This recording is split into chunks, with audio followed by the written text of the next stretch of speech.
Hello everyone, I am doctor Jagjit, I am history teacher.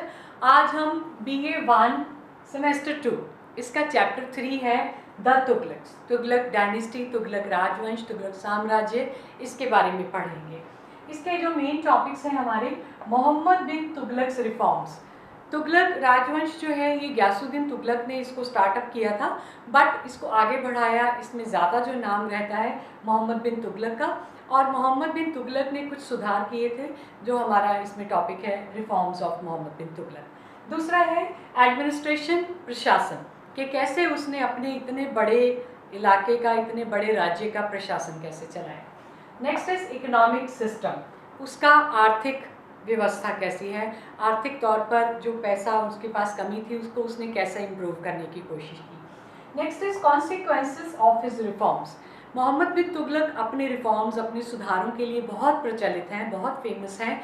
तो उन्होंने जो सुधार किए हैं उनके क्या क्या इफ़ेक्ट पड़े हैं, क्या क्या नतीजे निकले हैं, क्या प्रभाव पड़े हैं। Chapter number 3, the Tughlaqs, Tughlaq राजवंश, तुगलक साम्राज्य, तुगलक डायनेस्टी हम इसको कहते हैं।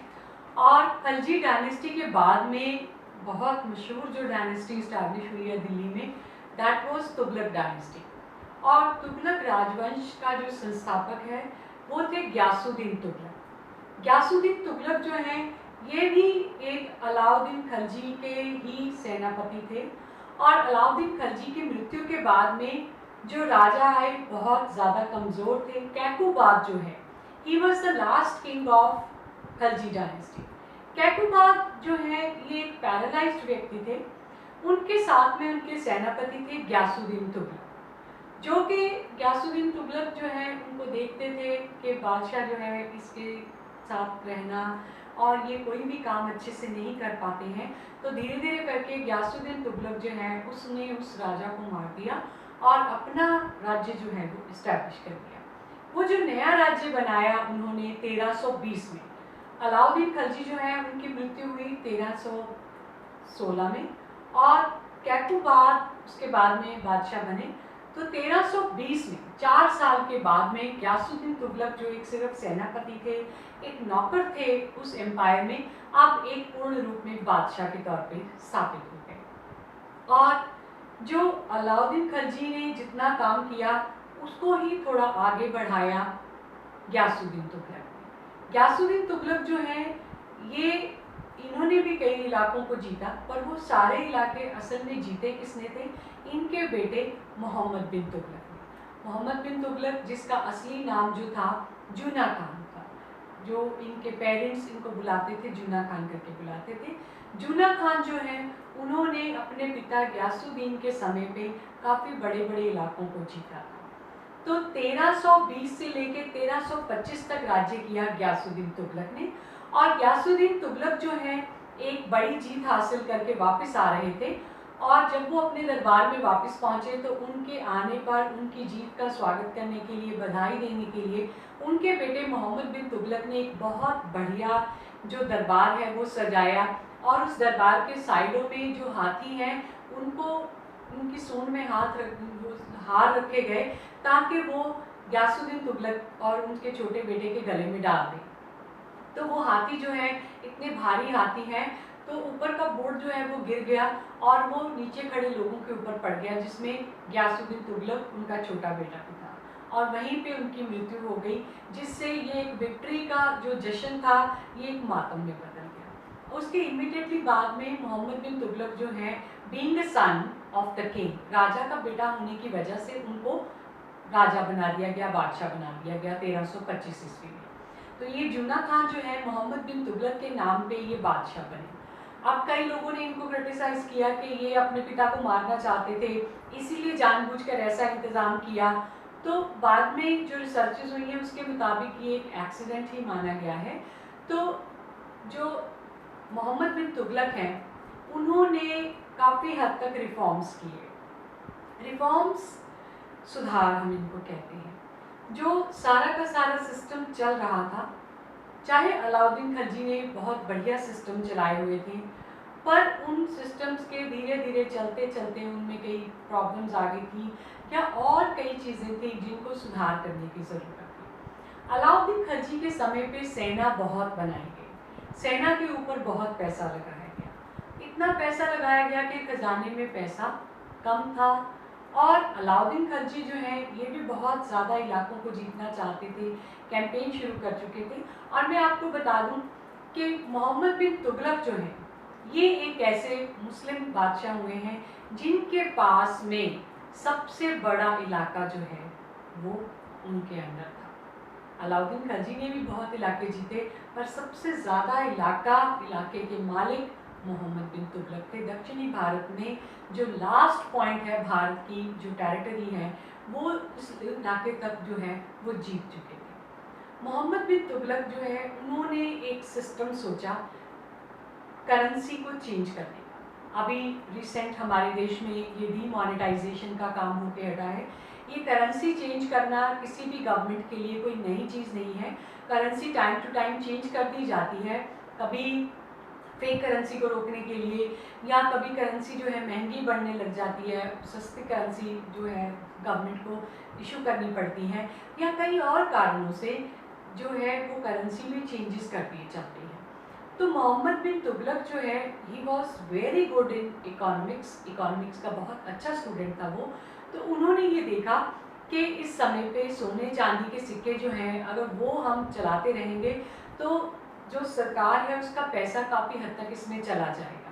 तो उन्होंने क्या किया, मिक्स मेटल्स लेके, जैसे तांबा है, पीतल है, उनके मिक्स मेटल्स लेके उनके सिक्के जारी कर दिए। सिक्के जारी किए तो ये सिक्के ज़्यादा देर चल नहीं पाए। उसका कारण क्या? पॉलिसी बहुत अच्छी थी, बढ़िया रिफॉर्म करने की कोशिश की थी कि जो सरकार का सोने का भंडार है, चांदी का भंडार है, उसको नहीं यूज़ किया जाएगा, वो किसी और काम के लिए, इकोनॉमिक क्राइसिस के लिए यूज़ कर लिया जाएगा। तो यहाँ उन्होंने क्या किया कि उन्होंने कोई भी टकसाल में ये सिक्के बनाने के लिए नहीं कहा था।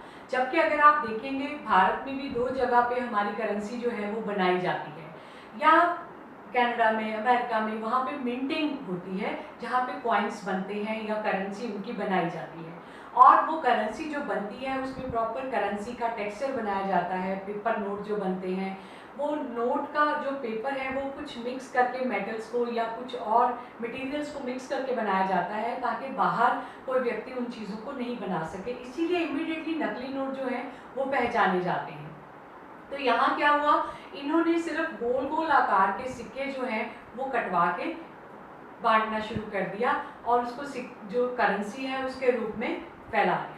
वो क्या, वो तो बड़ा आसान काम था। लोगों ने घर पे बैठ के ऐसे मेटल लेके उसको गोल गोल आकार में काट के सिक्के बना के मार्केट में चलाना शुरू कर दिया, जिससे क्या हो गया, मार्केट डाउन हो गई। विदेशों में इनके सामान है वो बिकना बंद हो गया, या लेना लोगों ने बंद कर दिया वो करेंसी, क्योंकि ये फेक करेंसी और असल करेंसी में पता नहीं चल रहा था क्या फ़र्क है क्या नहीं है। जो सरकारी दरबार में से करेंसी निकल रही है वो भी सेम है, जो आम लोग घर पे बैठे कॉइन्स बना रहे हैं वो भी सेम है। तो इसलिए मोहम्मद बिन तुगलक को रियलाइज़ हुआ, एहसास हुआ कि ये गलत स्टेप ले लिया हमने।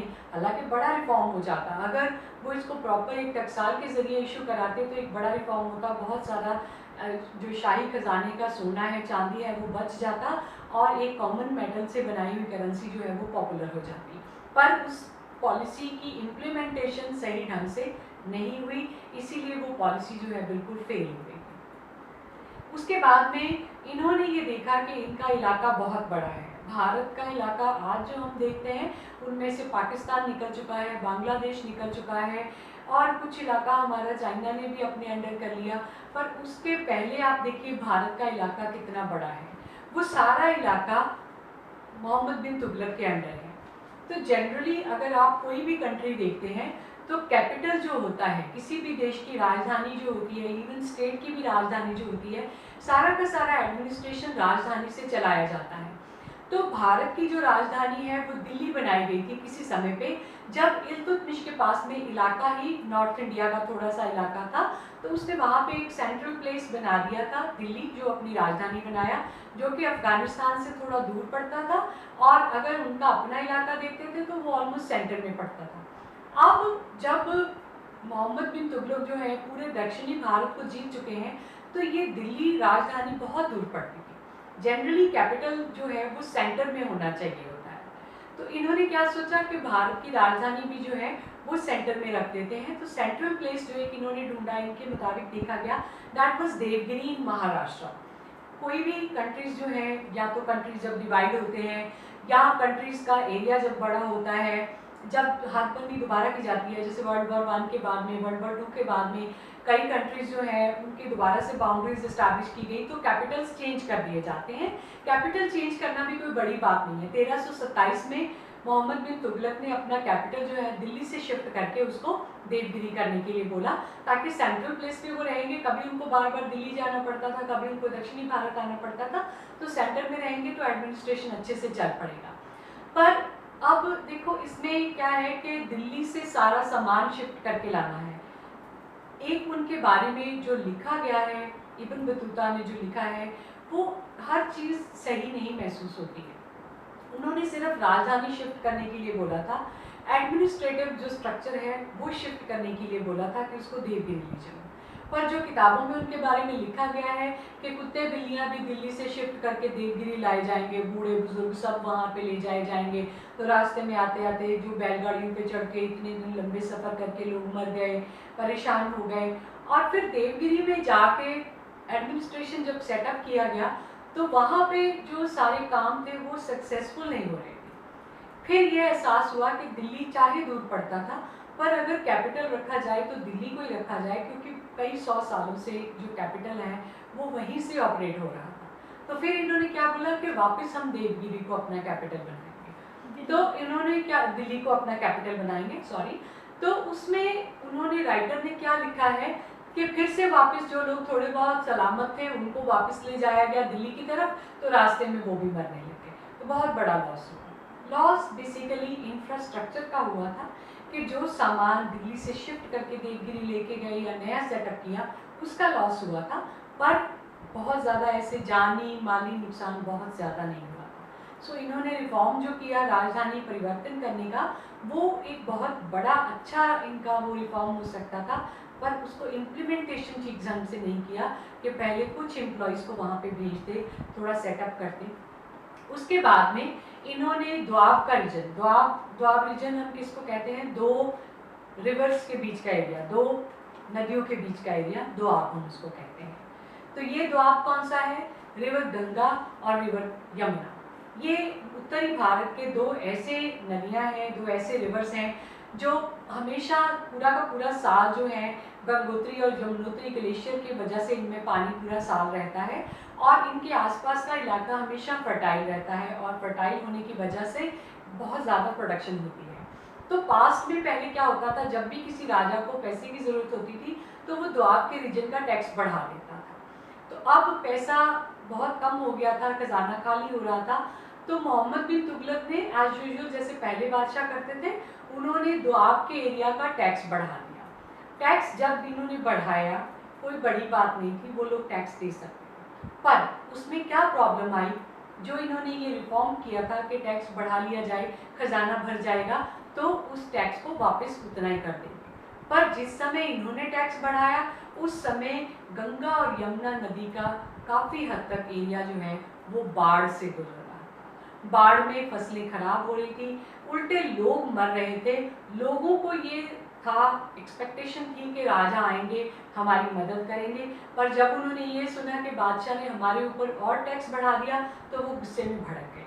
तो मोहम्मद बिन तुगलक जो है उन्होंने ये सुधार करने की जो कोशिश की उसको इम्प्लीमेंट सही से नहीं कर पाए। खुद जाते या अपने व्यक्तियों को वहाँ पे भेजते, कंडीशन पता चलाते, फिर जाके उस एरिया का टैक्स बढ़ाते, या अगर उनको पता चलता कि ऐसा वहाँ पे सिस्टम सर्कमस्टांसेस नहीं अच्छे हैं, उनको खुद को ज़रूरत है मदद की, तो टैक्स ना बढ़ाते। हालांकि जब उनको पता चला कि वहाँ पे हालात अच्छे नहीं हैं, इन्होंने मदद किया, बट इनका जो रिफॉर्म करने का मतलब था वो उल्टा साबित हो गया। इसके अलावा फिर इन्होंने देखा कि हम कुराचिल पे हमला करेंगे। कुराचिल जो आजकल हम उत्तराखंड का इलाका कहते हैं, इसके ऊपर पहाड़ी इलाका है, बहुत ठंडा होता है जब सर्दी का मौसम आता है, और पहाड़ी इलाका है तो इसके ऊपर चढ़ने के लिए, उतरने के लिए स्पेशल टेक्निक्स होती हैं, सैनिकों को ट्रेनिंग देना पड़ता है। तो कुराचिल के इलाके के ऊपर हमला करने के लिए इन्होंने पूरा प्लान कर लिया। पूरा 1 साल सैनिकों को ट्रेनिंग दिया, उनको तनख्वाह दिया, इतने वेपन्स खरीदे इन्होंने, और इसका क्या था मतलब कि वहाँ पे हम अटैक करेंगे और खूब सारा पैसा वहाँ से कमा लेंगे, जो खजाना खाली हुआ है उसको हम भर डालेंगे। पर यहाँ पे क्या हुआ, 1 साल पूरा ट्रेनिंग हुआ सैनिकों का, फिर हमला कर दिया, कुराचिल पे हमला कर दिया।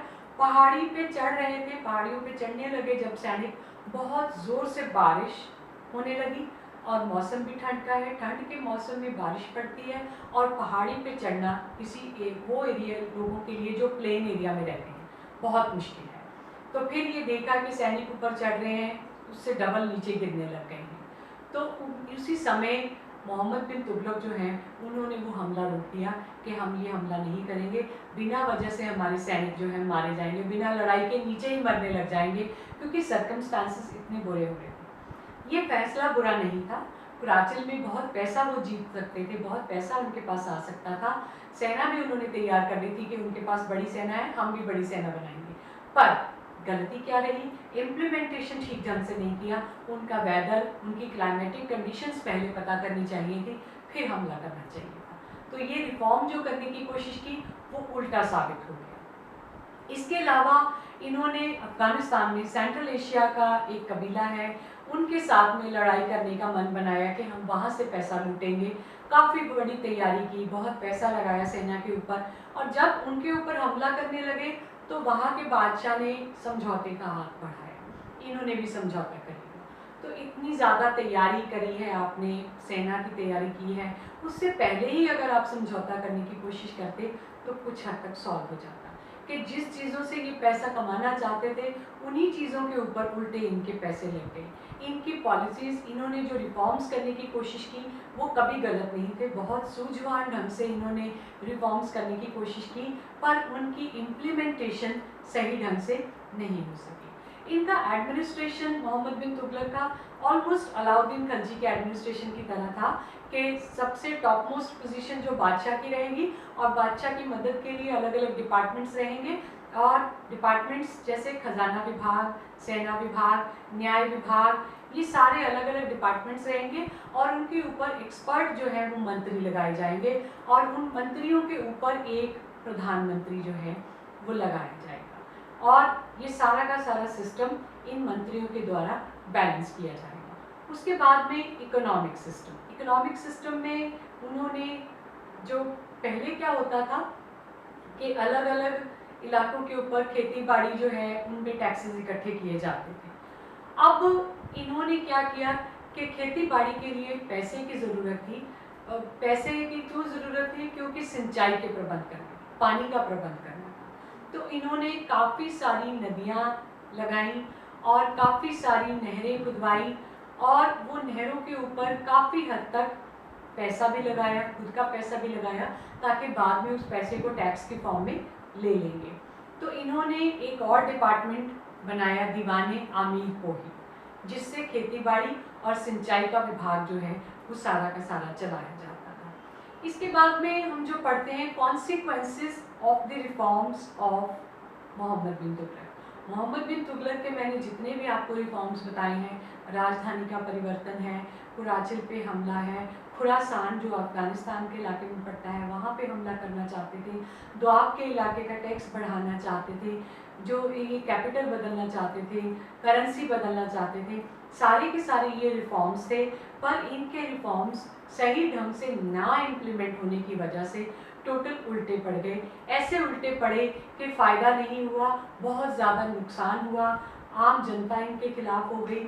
और ये इतने पढ़े लिखे थे, इतने लैंग्वेजेस जानते थे, इतने सब्जेक्ट अच्छी तरह से पढ़े हुए थे, तो इनको जो भारतीय इतिहास में नाम दिया जाता है पढ़ा लिखा मूर्ख कहा जाता है, एन एजुकेटेड फूल, के सबसे ज़्यादा पढ़ा लिखा ज्ञानवान व्यक्ति अगर कोई बादशाह बना तो वो मोहम्मद बिन तुगलक था। पर जितनी गलत पॉलिसीज़ इन्होंने बनाई, जितने गलत रिफॉर्म इन्होंने किए, शायद ही किसी ने किए हैं। Thank you for watching. ये जो मेरा वीडियो है इसके नीचे डिस्क्रिप्शन बॉक्स में मेरा गूगल क्लासरूम कोड है और उसमें इसी से रिलेटेड मटेरियल्स आपको मिल जाएंगे। अगर आप इस वीडियो को लाइक करते हैं तो इसको लाइक भी कर दीजिए और शेयर भी कर दीजिए। Thank you so much.